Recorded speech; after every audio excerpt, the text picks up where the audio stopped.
جس دن ان مجذوبوں اور دیوانوں کو لبیک یا رسول اللہ کے نعرے لگانے والوں کو اپنی طاقت کا احساس ہو جائے گا، اس سیلاب کے آگے کوئی نہیں ٹھہر پائے گا انشاءاللہ۔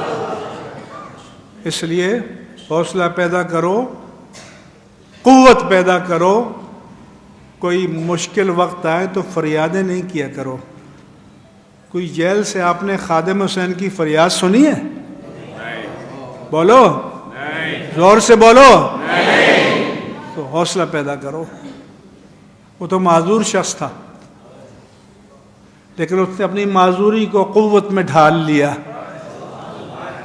اس نے اپنی ایمان اور یقین کی قوت سے معذوری پر قابو پا لیا، اور میں کہتا ہوں کہ لاکھوں قدموں اپنی صحت مند ٹانگوں پر چلنے والے، کروڑوں چلنے والے اس معذور پر قربان ہو جائیں۔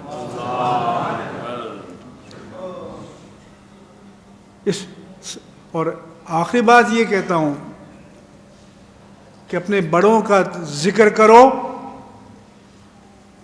تو یہ نہیں، اس طرح نہ کرو کہ جیسے یہ کوئی مافوق الفطرت لوگ تھے، بس یہ تو پیدا ہو گئے، ہم ان سے عقیدت رکھ سکتے ہیں، ان کے نعرے لگا سکتے ہیں، ان جیسے نہیں بن سکتے۔ یعنی ان جیسے نہیں بنو گے تو پھر کام کیسے چلے گا؟ بولو، ہم نے ان جیسا بننا ہے اور ان کا ریکارڈ بھی توڑنا ہے۔ ہم نے دین کو آگے لے کر چلنا ہے، ہم نے مسلک کو آگے لے کر چلنا ہے۔ خدا کے لیے حوصلہ پیدا کرو، ہمت پیدا کرو، ہمت مرداں مدد خدا۔ اللہ اور اس کے دین کے لیے وقف ہو جاؤ۔ من کان للہ کان اللہ لہو، جو اللہ کا ہو جاتا ہے اللہ اس کا ہو جاتا ہے۔ اور میں کہتا ہوں اللہ کے دین کے ساتھ کھڑے ہو جاؤ، اور میں آپ کو یقین دلاتا ہوں کہ جو ایمان کے ساتھ، ایقان کے ساتھ، اخلاص کے ساتھ اللہ کے دین کے ساتھ کھڑا ہو جائے گا، یہ دین اس کو کبھی گرنے نہیں دے گا۔ کتنے شرمسار ہوئے وہ جو خادم حسین کا مذاق اڑایا کرتے تھے۔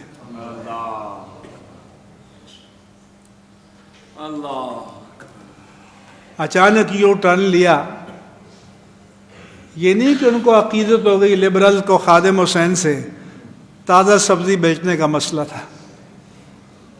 اس دن یہی تازہ سبزی بک سکتی تھی کہ خادم حسین کا ذکر خیر کرو، اس کی تعریفیں کرو۔ عمر بھر سنگ زنی کرتے رہے اہل وطن، یہ الگ بات کہ دفنائیں گے بڑے اعزاز کے ساتھ۔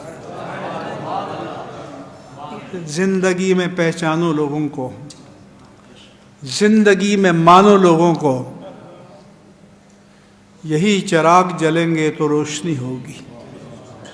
اس لیے میرا یہ پیغام ہے آپ سب کے لیے، تمام نوجوان علماء کے لیے، حوصلہ مت ہارنا خدا کے لیے۔ جب زید بن دسنہ قیصر کے قیدی بن کر گئے، اور انہوں نے کہا کہ اس نے کہا محمد کو برا کہو تمہیں دربار میں اسٹیٹس دیں گے، جیسے آج کل لوگ لوٹے بن جاتے ہیں، عہدہ دیں گے، رشتہ دیں گے۔ انہوں نے کہا نہیں، یہ نہیں ہو سکتا۔ انہوں نے کے ساتھیوں کو تپتے ہوئے توے پر ڈالا اور گوشت گلتا رہا، اور عبداللہ بن حذیفہ دیکھتے رہے۔ اس نے کہا کہ انہوں نے سمجھا کہ ان کا دل پسیج جائے گا اور سرنڈر کر دے گا۔ اس نے کہا اب؟ کہا نہیں۔ جب کہا کہ اس کے لیے الاؤ تیار کرو، تو اس کی آنکھوں میں آنسو آ گئے ان کی۔ وہ سمجھا کہ اب ہمت ہار گئے ہے یہ۔